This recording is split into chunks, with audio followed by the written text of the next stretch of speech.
બાળકો આજે 5મી September 5મી September એટલે ડૉક્ટર સર્વપલ્લી રાધાકૃષ્ણનો જન્મદિવસ. તેને આપણે શિક્ષક દિન તરીકે ઉજવીએ છીએ. અને આ ડૉક્ટર સર્વપલ્લી જે રાધાકૃષ્ણ છે એ આપણા દેશના બીજા રાષ્ટ્રપતિ હતા. અને એ રાષ્ટ્રપતિ બન્યા એ પહેલાં છે એક પ્રોફેસર તરીકેનું કામ કરી રહ્યા હતા. અને એ જ્યારે પ્રોફેસરમાંથી જ્યારે એક રાષ્ટ્રપતિ બને છે ત્યારે એમના જે શિષ્યો છે, એમના વિદ્યાર્થીઓ છે, તે કહે છે કે અમારે તમારો જન્મદિવસ ઉજવવો છે. ત્યારે ડૉક્ટર સર્વપલ્લી રાધાકૃષ્ણ એવું કહે છે કે મારા જન્મદિવસ નિમિત્તે આપણે કોઈ પણ પ્રકારના ખર્ચાઓ કરવાના છે નહીં, પણ મારી એક એવી અંદરથી એક એવી ઈચ્છા છે કે મારા જન્મદિવસના દિવસે બધા જે વિદ્યાર્થી છે તે એક દિવસ શિક્ષક બની અને બાળકોની વચ્ચે ભણાવવા જાય, એ જ મારી એક અંદરની ઈચ્છા છે. અને તે દિવસથી 1962થી લઈ અને આપણે સૌ છે એ શિક્ષક દિન તરીકે ઉજવીએ છીએ આ ડૉક્ટર સર્વપલ્લી રાધાકૃષ્ણના જન્મદિવસ નિમિત્તે.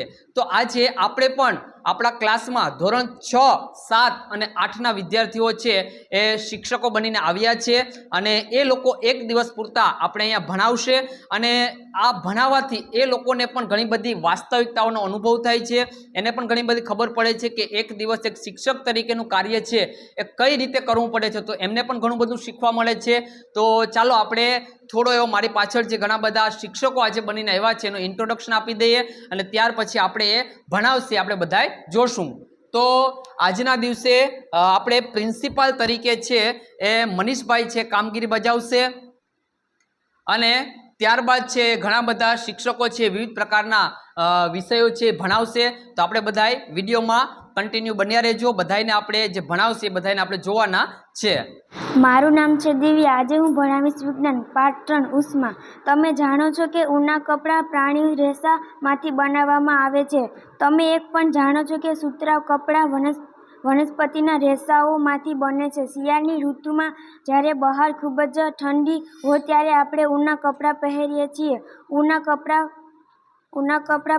આપણા શરીરને હૂંફાળું રાખે છે. જ્યારે ગરમીની ઋતુમાં હળવા રંગના સુતરાઉ વસ્ત્રો પહેરવાનું પસંદ કરીએ છીએ જે આપણે ઠંડક આપે છે. જે તમને આશ્ચર્ય લાગ્યું હશે. ચોક્કસ ઋતુમાં ખાસ પ્રકારના વસ્ત્રો જ શા માટે અનુકૂળ આવે છે? શિયાળાની ઋતુમાં ઘરની અંદર ભાગમાં ઠંડી લાગે છે, પરંતુ ઘરની બહાર સૂર્યના તડકામાં આવતા ગરમીનો અનુભવ થાય છે. ઊનના કપડાની ઋતુમાં ઘણી અંદરના ભાગોમાં પણ આપણે ગરમીને અનુભવીએ છીએ. કોઈ પદાર્થ ઠંડો છે કે ગરમ તે આપણે કેવી રીતે જાણી શકીએ? વળી કોઈ પદાર્થ કેટલો ઠંડો છે કે કેટલો ગરમ છે તે આપણે કેવી રીતે જાણી શકીએ છીએ?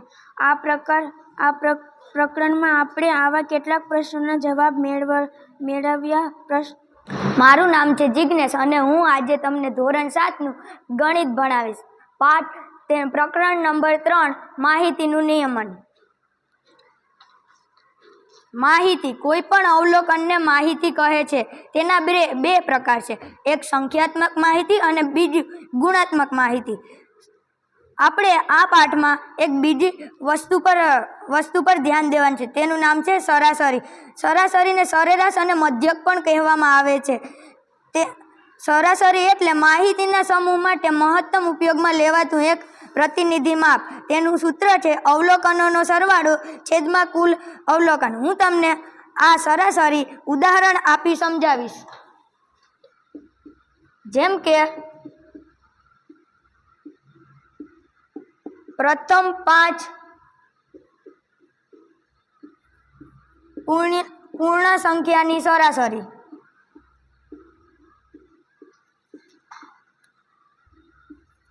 સૌ પ્રથમ 5 પૂર્ણ સંખ્યા લખીશું. તો તે છે 0, 1, 2, 3 અને 4. આ સંખ્યાની આપણે સરાસરી શોધીશું. તો પહેલા આપણે સરાસરી બરાબર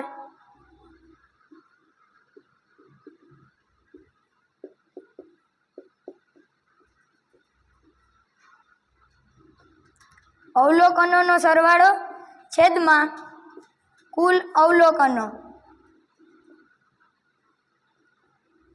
આ પ્રમાણે 0 + 1 + 2 +3 +4 છેદમાં આ અવલોકન કુલ 5 છે તો છેદમાં 5 લખીશું. પહેલાં આ પાંચેય સંખ્યાનો સરવાળો કરીશું, તે આપણને મળશે 10 અને છેદમાં 5, તો આનો જવાબ મળશે 2. Thank you. હેલો બાળ દોસ્તો, આજનો મારો વિષય છે ગુજરાતી અને મારું નામ છે ઉર્વિશા. ગુજરાતીનો પાઠ બીજો, એક જ દે ચિનગારી. તેના લેખક હતા હરિહર ભટ્ટ. જન્મ 1895 અને મૃત્યુ 1978. હરિહર પ્રાણશંકર ભટ્ટને અમદાવાદ વતની હતા. તેઓ અધ્યાપક હતા. કેટલાક સમયે તેમણે વેધશાળાનું સંચાલન કરેલું. ખગોળ અને ગણિતના પુસ્તકો ઉપરાંત સુંદર કાવ્યો પણ લખ્યા છે. હૃદય રંગ એમનો કાવ્ય સંગ્રહ છે. એક જ દે ચિનગારી. આ પ્રાર્થના કાવ્ય કવિ પ્રભુ પાસે ધન, વૈભવ કે સત્તા મહત્તા યાચતા નથી. મહાનલ રૂપી પરમાત્મા પાસે માત્ર એક જ ચિનગારીની અપેક્ષા રાખે છે. કેવી નમ્ર સત્તા છે, ભવ્ય રચના. તો આજે આપણે કવિતા ગાશું. એક જ ચિનગાર મહાનલ, એક જ દે ચિનગારી. ચકમક લોઢું ઘસતા ઘસતા ખર્ચી જિંદગી સારી. જામગરીમાં તણખો ન પડ્યો, ન પડી મહેનત મારી. મહાનલ એક જ દે ચિનગારી. ચાંદો સળગ્યો, સૂરજ સળગ્યો, સળગી આભ અટારી. ના સળગી એક સગડી મારી, વાપ્ત વિપતની ભારી. મહાનલ એક જ દે ચિનગારી. ઠંડીમાં મુજ કાયા થથરે, ખૂટી ધીરજ મારી. વિશ્વાનલ હું અધિક ન માંગું એક ચિનગારી. મહાનલ એક જ દે ચિનગારી. Thank you. જે હું શિક્ષક દિવસ નિમિત્તે આજે હું સર્વાંગી શિક્ષણ ભણાવી, તેમાં હું ધોરણ 8ની સર્વાંગી શિક્ષણમાં 12મો પાઠ ધ્વજવંદન વિધિ પ્રોટોકોલ સહિત તે હું આજે ભણાવીશ. તેમાં હું ભણાવીશ કે ધ્વજવંદનમાં શિક્ષકો, મહેમાનશ્રી, પ્રેક્ષકો ક્યાં બેસતા હોય તે હું શીખવાડી.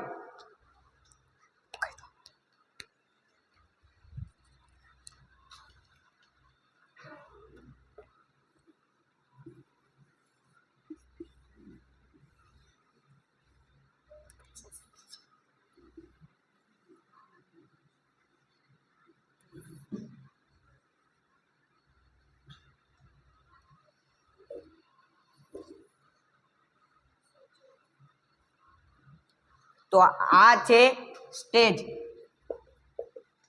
અહીંયા ધ્વજ વંદન કમાન્ડ દેવા વાળો ઊભો હોય છે.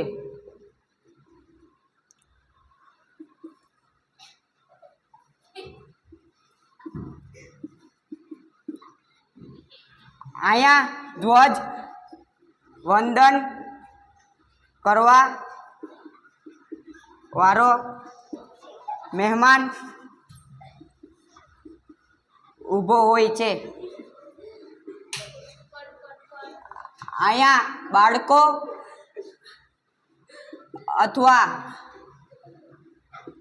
વાલીઓ બેઠા હોય છે. અહીંયા મહેમાન અથવા શિક્ષક બેઠા હોય છે. Thank you. મારું નામ છે નયન અને હું આજ આપને અંગ્રેજી વિષય ભણાવીશ. તો આજે આપણે એક ગેમ રમશું. તેના માટે 2 સ્ટુડન્ટ મારી પાસે આવો.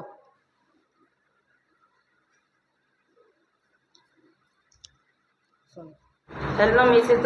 Sunita William. Welcome to our program. Hello, nice meeting you. Where do you work?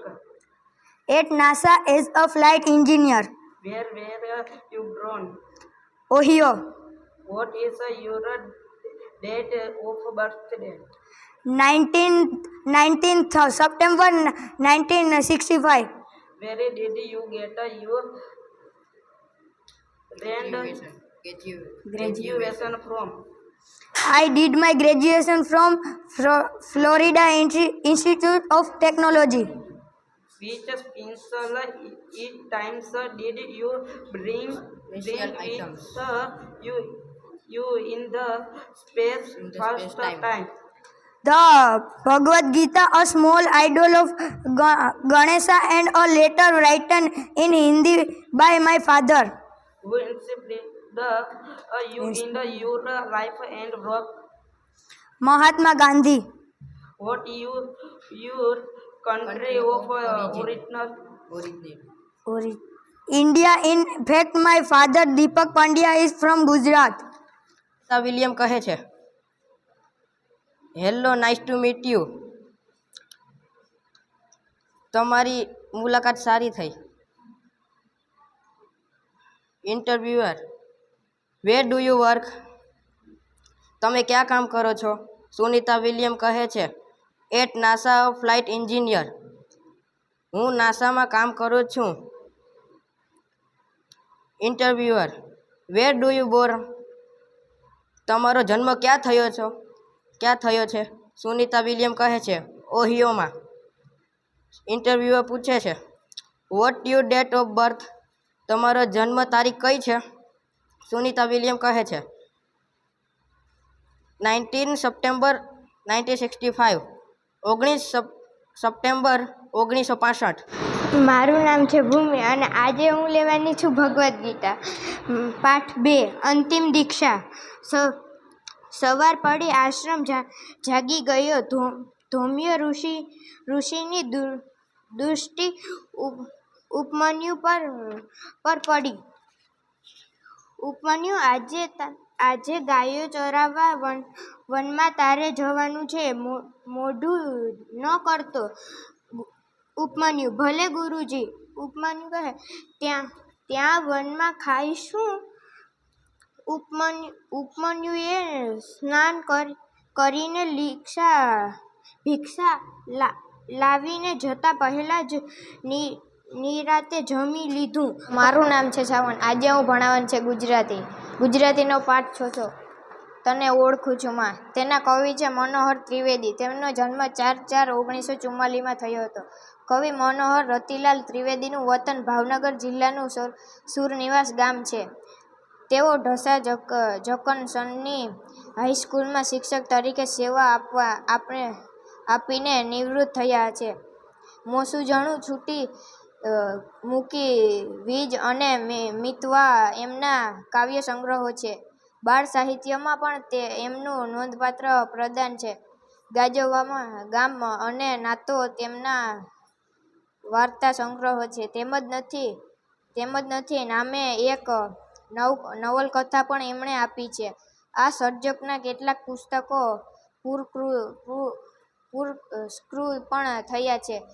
આ એક ઉર્મી ગીત છે, તો આપણે આને ગાઈએ. તને ઓળખું છું માં, તને ઓળખું છું માં, તને ઓળખું છું માં, તને ઓળખું છું માં. સરે અચાનક હોઠેથી બસ એક વેણ તે ખમ્મા ખમ્મા ખમ્મા કહેતા પાપણ પરથી નહીં ખરેલા આંસુ. ઘરને ખૂણે એકલવાયું વરસે છે ચોમાસું. મળે લહેરખી હા હું ભલે હું લૂઝર માર્ગમાં તરણા પેઠે ચાવે કે પર થેન્ક યુ. મારું નામ છે સંજય. આજ હું ભણાવી હિન્દી. પાઠનું નામ છે कथनी और करनी. मानव जीवन प्रभु की अनमोल दिन है. सभी प्राणियों में मनुष्य को प्रभु ने विशिष्ट शक्तियाँ प्रदान की है. इसलिए वह संसार में बहुत ही अच्छे ढंग से जीवन यापन करता है. मगर सभी लोग हर समय सही काम नहीं करते हैं.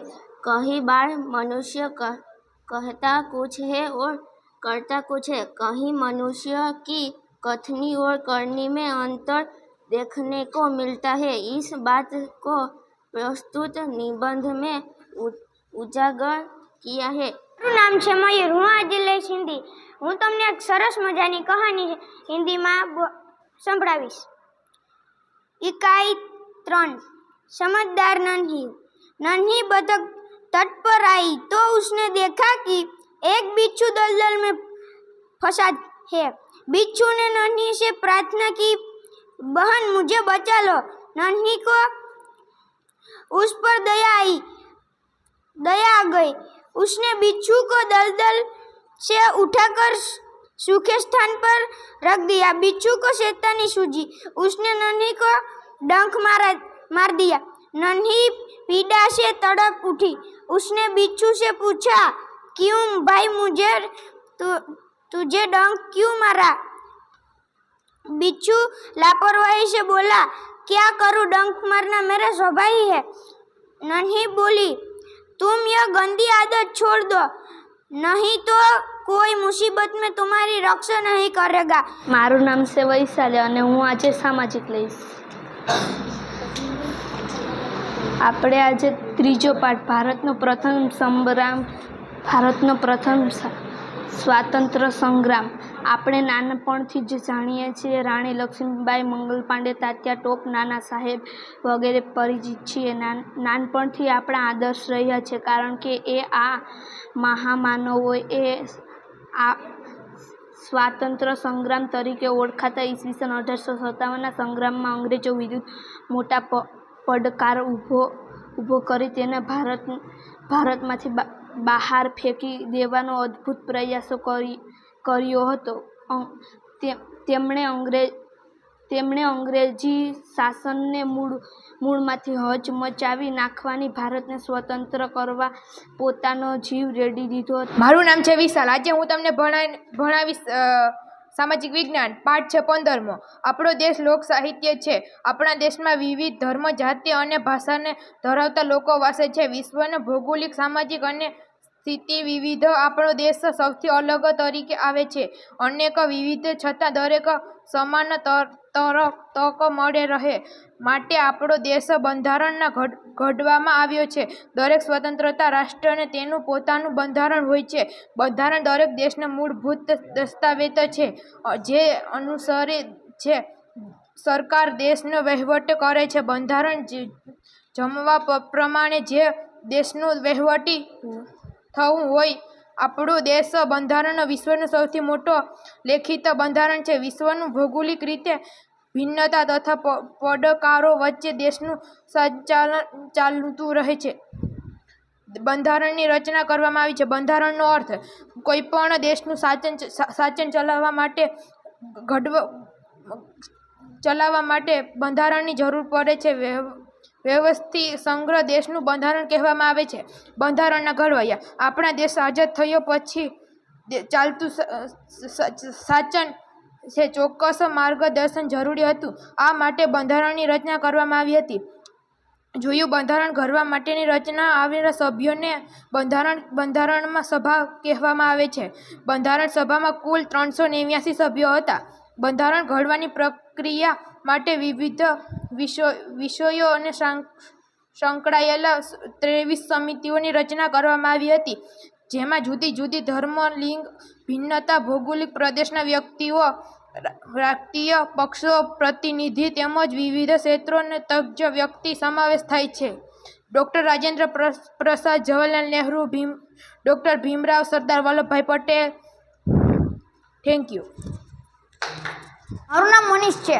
આજે મને શિક્ષક દિનની તરીકે મને આજ પ્રિન્સિપલ નો હોદ્દો મળ્યો, તે મને બહુ ખુશી મળી.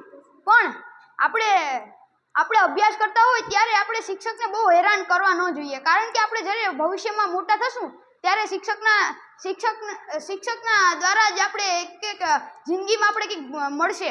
એટલે આપણે કોઈ જાણતી પણ અને કોઈ જાણી જોઈને પણ કોઈ દી ભૂલ ન કરવી જોઈએ. અને આજે મને ખુશ થયું છે કે આજ હું પ્રિન્સિપલના હોદ્દે ઊભી રહી.